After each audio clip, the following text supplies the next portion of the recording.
It's my feel-good breakfast show. Welcome back. You're live with Expresso. There is a beautiful energy in our studio as Hillsong Church Africa prepare to give us a truly magical performance as part of our Gospel Monday experience today. But right now we're going to focus on an organization and a project that is quite literally changing lives. Our childhood, I think, is meant to be a time in which we are able to express ourselves through creativity and play. But the harsh reality in this country is that many children, in fact, are robbed of that experience through circumstances that are definitely out of their control. It is a gut-wrenchingly heartbreaking reality for too many children in this country.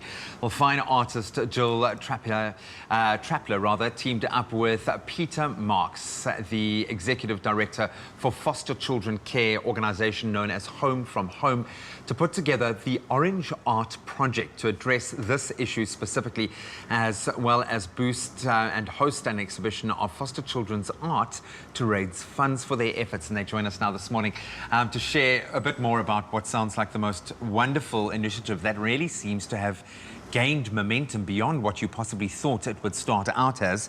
Maybe, Jill, I should start with you. What sparked the idea? Where did it all begin?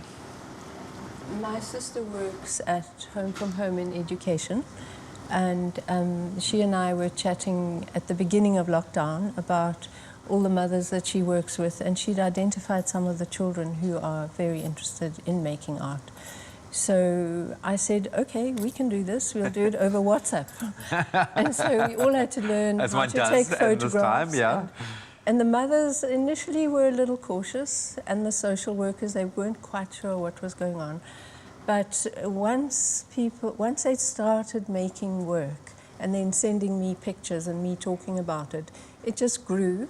And so I got 8 of my friends, colleagues, practicing artists to assist, and now it's in 12 different houses. Wow. And the artists are very committed to this. Obviously, artists need employment, and we needed money for materials and data, and the National Arts Council came up with that as a COVID intervention. Well done, yeah. For 6 months, and then the exhibition I'll tell you about later.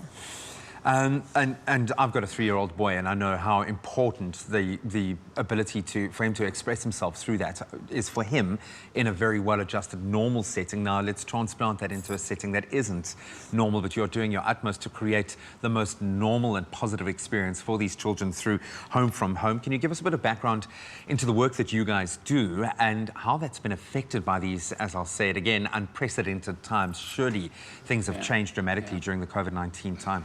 Thanks, Graham. It's been amazing sort of work to be involved in. Home From Home has 36 homes in the Western Cape region. Wow. And in those 36 homes, we place orphaned and abandoned children. And really what we're trying to do is create that second chance at family.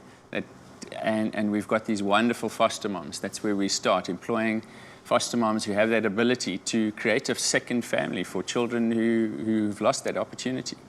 And, you know, with all those homes around there with up to 6 children in each home, wow, different ages, there's quite a lot of pressure. In normal times, we have the opportunity of having schools, extramural activities that are active. You can imagine being in a home like that for this lockdown time. So with Jill's intervention and initiative, this art project has been just a perfect timing and been wonderful for our families. Yeah. It's an outlet, and I'm sure for the foster mothers as well, an unbelievably valuable tool to use. You know, I can't help but just apply my own situation, and I think how difficult, with me having all the resources that I do, how difficult lockdown has been with having 2 kids. I can only imagine what it must be like for these mothers and for these children in that space. You would be able to speak with some authority in terms of what art has given you. Why do you think it's so important to allow these children that opportunity, that platform, to be able to express themselves and be creative like that? I think it's a natural platform. I think we all want to use our hands and our eyes. And when you hone in on using your eyes and you start talking about visual literacy, it does influence so much of your life. And the interaction with each other, obviously on a social level and educational level. So having somebody at the end of a phone from the outside world talking into these situations. I think it was a very life-affirming experience for the mothers who did get drawn in. Some of their work was on exhibition as well. Wow, brilliant. The social workers took time and then started supporting it once they saw, as you say, and I was actually quite surprised in the joy and the energy that came through some of those paintings and the fluidity. There was such a natural ability, uninhibited, a need to be skills sharing, a need to inquire and be curious. So we offered a lot of different materials. We didn't have a theme-based or a curriculum. It allowed people to be. And, as a child should be. Well, as we should all be, because as the mothers were taking responsibility, I think in the one house in Masiphumelele, the mother said to me, well, the children had said she didn't need to mix the paint for them anymore. She must do her pictures and they would mix. So there was this bit of role reversal, which in itself is an allowing of... yeah, completely. Yeah. I love that. I love the fact that this has grown organically, as often the best kinds of initiatives do grow because you know you're getting it right and it's authentic. Yeah. How have the children responded to this work, and the mothers for that matter? Well, I think we alluded to it just now. I think the mothers were surprised at how much they got into it. I think they thought initially it was just going to be an initiative for the children, like a sporting activity or whatever. The mothers really got into it.